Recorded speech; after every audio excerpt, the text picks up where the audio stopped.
So today at Lucore Automotive Services, I find myself driving to Cincinnati. Cincinnati's about a 2-hour drive for me from where I'm at in Central Ohio. Last night I was messing around on my phone during my idle time in the evening, Sunday night, and I came across a 2004 Subaru hatch wagon.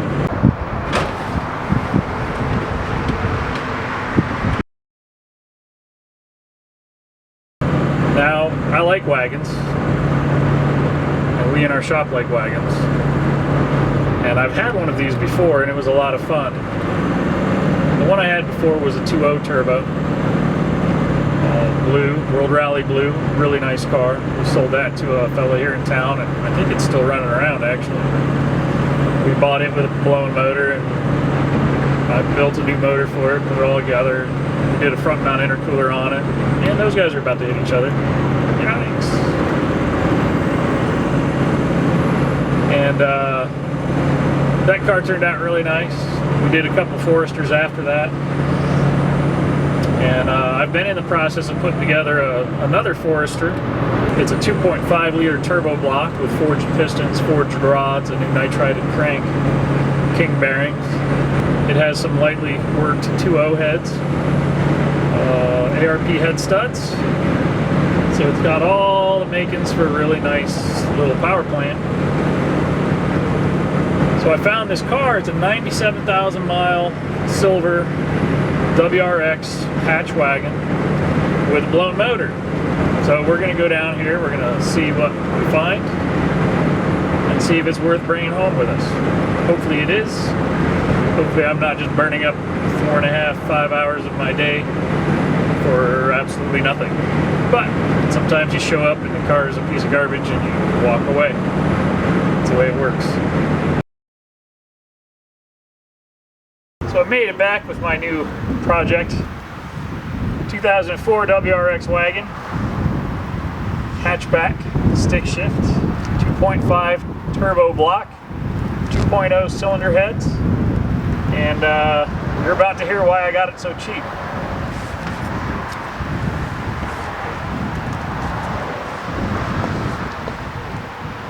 We gotta bo-duke this thing.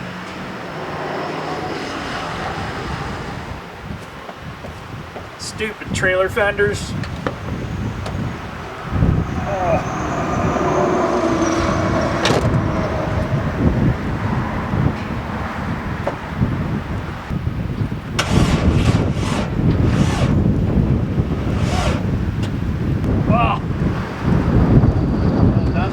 Oh, God, it's horrible in here. Ah. Hey, you ready? So filthy. Yeah, I'm ready.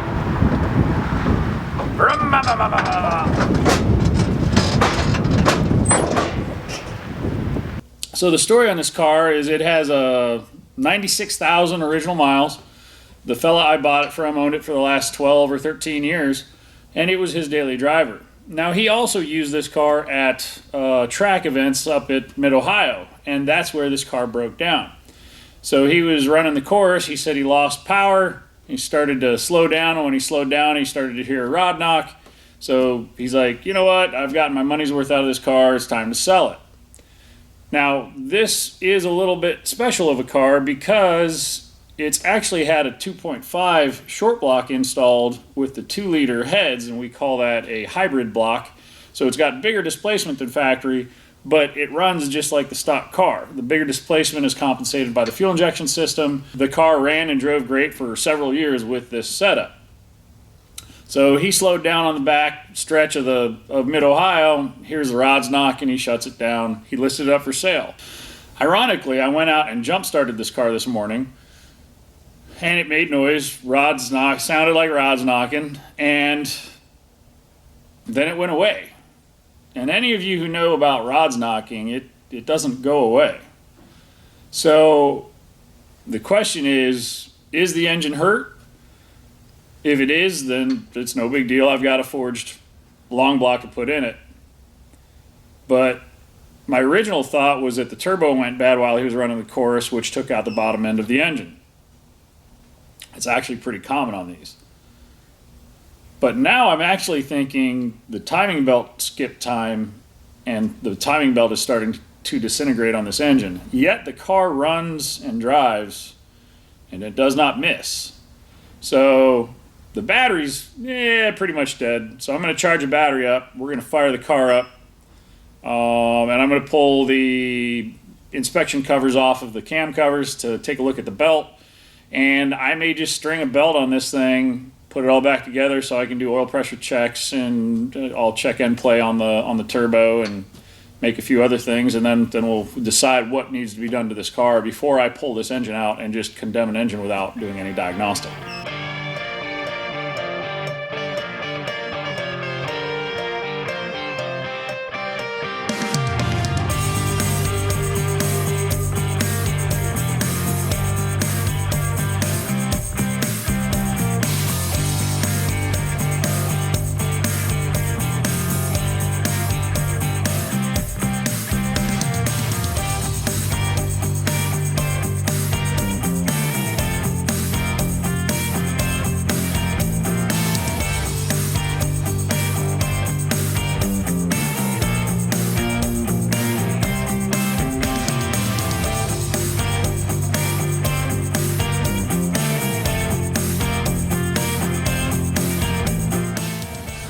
So a lot of times when I'm curious about an engine, I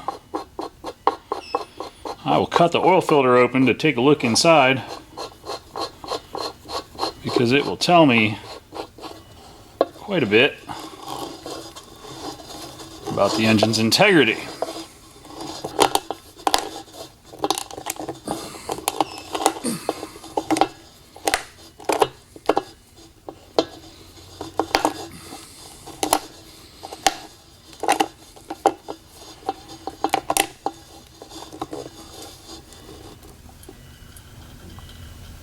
No, it's not looking good.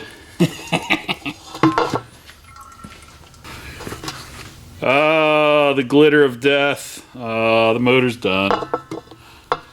Oh well, so much for being an optimist.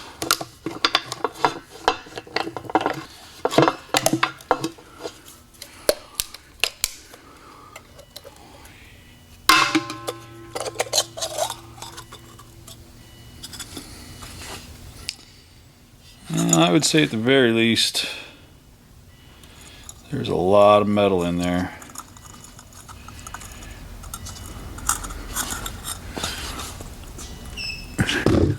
Oh.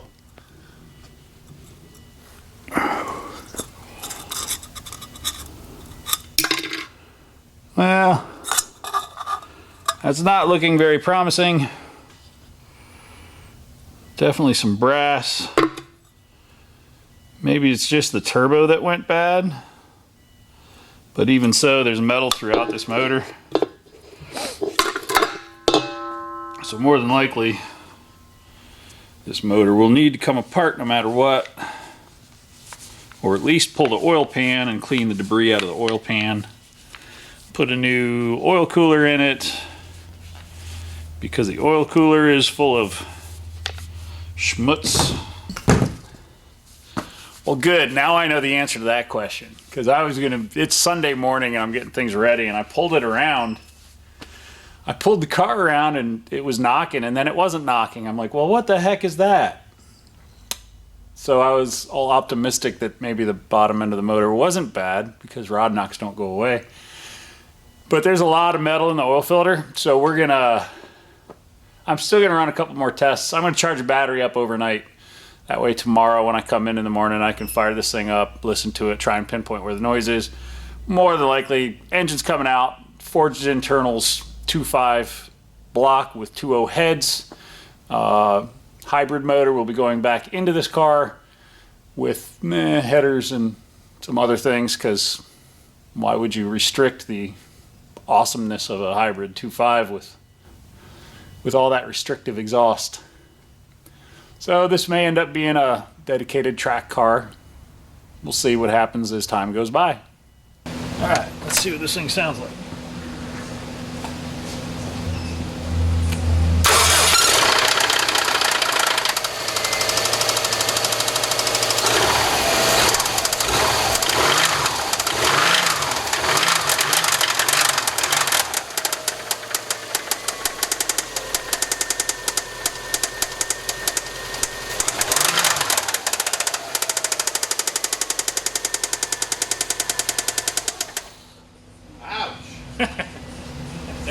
Subaru.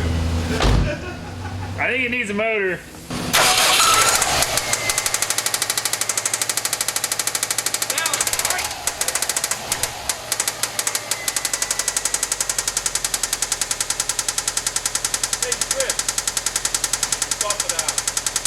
It'll buff out. It'll buff out.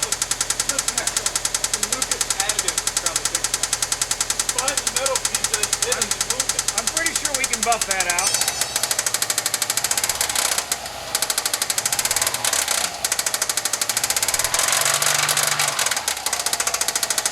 That's not gonna go away. What is it?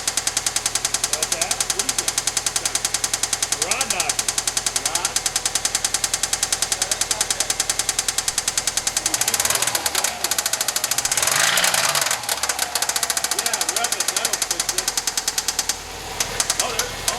See? It comes and goes. Isn't that weird? Maybe it's just thinking about it.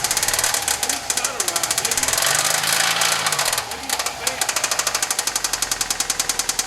it's the fan blade hitting something. There. See, it went away. Rod knocks don't go away. Why don't you think that's the fan blade hitting the crowd?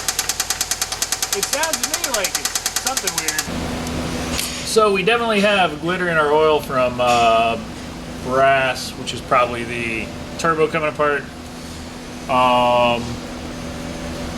It sounds like a rod knock, not gonna lie. So we're gonna pull it apart, see what we see. It's got a nice high performance timing belt on it, engine's in time. It doesn't miss, it doesn't have low oil pressure, which is the weird thing.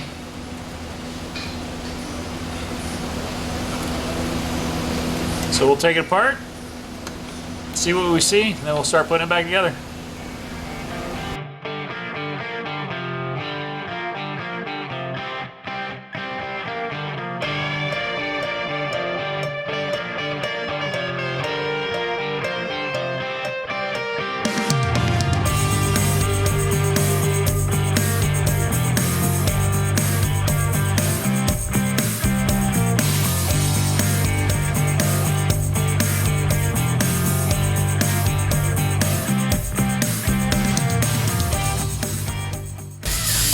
I'm gonna say this is gonna need a clutch. A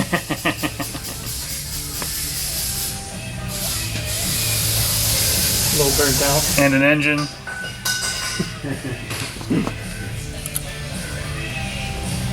The good news is the turbo's not bad, except for the fact that it's had metal in the oil.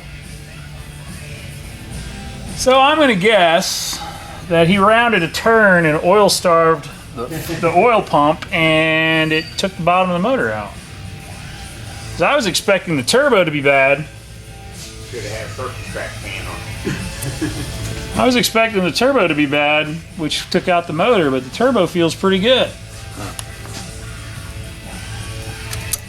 that one ain't been all hopped up and things, so. Well, it's got a 2.5 block Oh, does it? and 2.0 head, so it's actually a hybrid. Somebody's had it. So it's got more displacement than it had stock.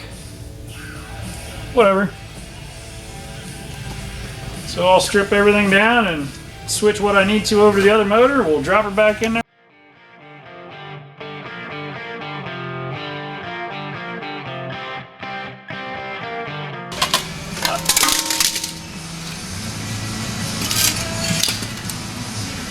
That clutch is cooked. It's clutch. Surprise. Not really surprised at that one.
Saturday afternoon, I'm down here working on my Subaru.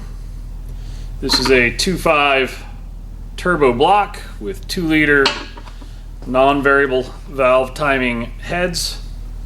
Should make a nice little power plant. This engine is actually the exact replica of what was pulled out of the vehicle, so there's really no major changes we're doing. We're just taking a rod knocking engine out and putting in a much quieter non-rod knocking engine back in so we can use it. I had a Clutchmaster Stage 2 6-puck clutch upstairs. I'm going to throw that on here with the stock flywheel and see if we like how it drives better.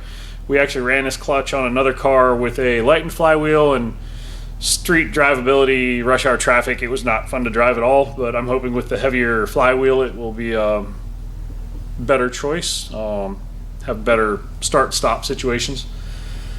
I'm just going to be putting the intake on, switching the exhaust over, and then this engine's pretty much ready to drop in. I had this engine built quite a while ago, and it's actually built for another car, but since this car came up at the right price, and I have a couple people that are always looking for these cars, I picked up the car. We're going to put this motor in it, get it back on the road, and then we'll do some modifications to it down the line. And it also gives me another complete long block to strip apart. I have another 2.5 short block sitting. It's already been machined. It's ready to be assembled, and now I'm kind of motivated into the Subaru world again, so I'm going to get back after a couple of these projects I have laying around here. We have a 2004 Subaru Forester that is going to receive one of these with a front mount intercooler and a little bigger turbo, and it's basically going to be a track dedicated car, but we may use it for some other stuff as well.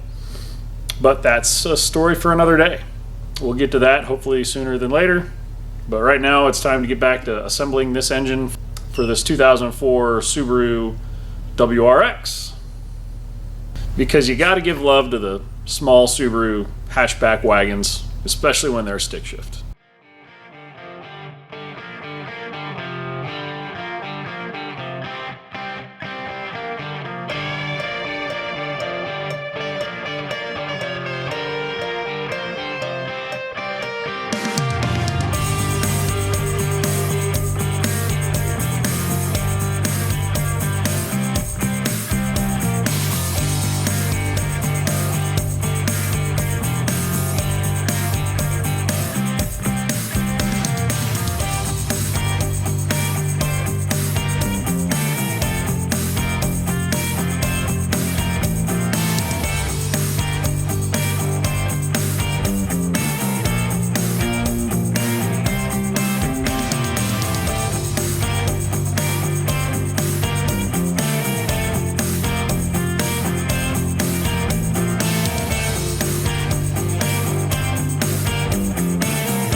So when I get my flywheel back from being resurfaced, I can put my clutch on and we can drop this engine back down into the car. That'll be the next step on this process. Long block is assembled with everything that hangs on it. It's ready to drop back into the car. Put our flywheel and clutch on. Stab it in the car, put everything back together, turn the key and drive like a maniac. Flat fours for life.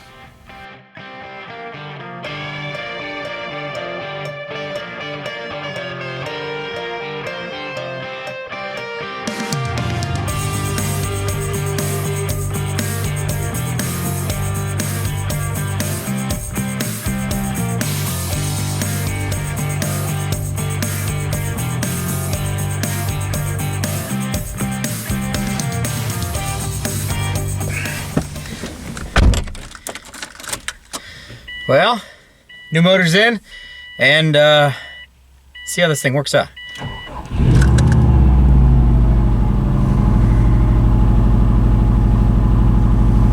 Much better. No clingety bangety, clingety bangety, clingety bangety. Like it?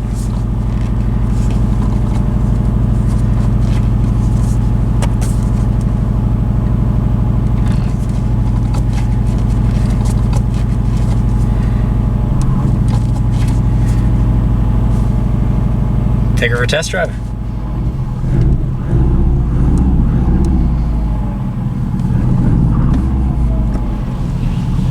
Feels pretty good. Now, this is a 6-puck clutch, so as far as engagement wise and clutch feels a lot better than the 2-liter we originally had tried this clutch on. It was herky-jerky every time you try to launch the thing. Huge pain in the neck whenever you were trying to drive it. With the 2.5, you're gonna have a little additional torque because of the additional displacement.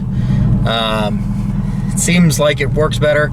Also with the more mass in the factory flywheel versus the lightened flywheel, it's not nearly as chattery as it was before. Now there's definitely still some chatter there. You could definitely tell it's got a bigger, badder, lightweight flywheel on it, but it's not anything to the point where it's gonna really obnoxiously affect the drivability of the vehicle. So we're gonna let this thing warm up a little bit since this is its maiden voyage, and go get some gas because this is about a quarter of a tank and God only knows how old this fuel is that's in here. And then we'll take it on a little road trip, see how she does. The clock's really wrong too. Gotta fix that. As Rich says, seat belts for safety. Now, 100% honesty here. This car is a bit disgusting.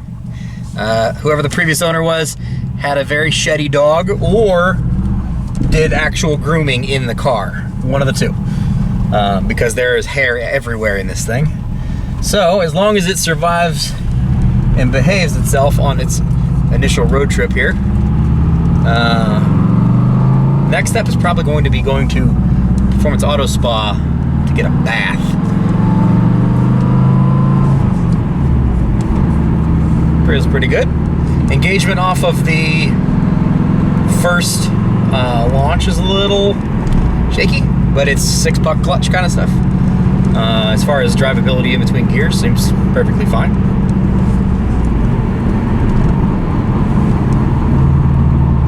A little bit of an exhaust leak,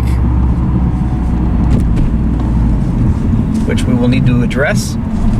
Again, this is exactly why you do test drives. And when you take something apart and put it back together again, especially if you weren't the one who originally did the take it apart and put it back together again, it doesn't necessarily always perfectly fit. So you gotta kind of test these things. So that's why we do test drives, especially before we give them back to a customer.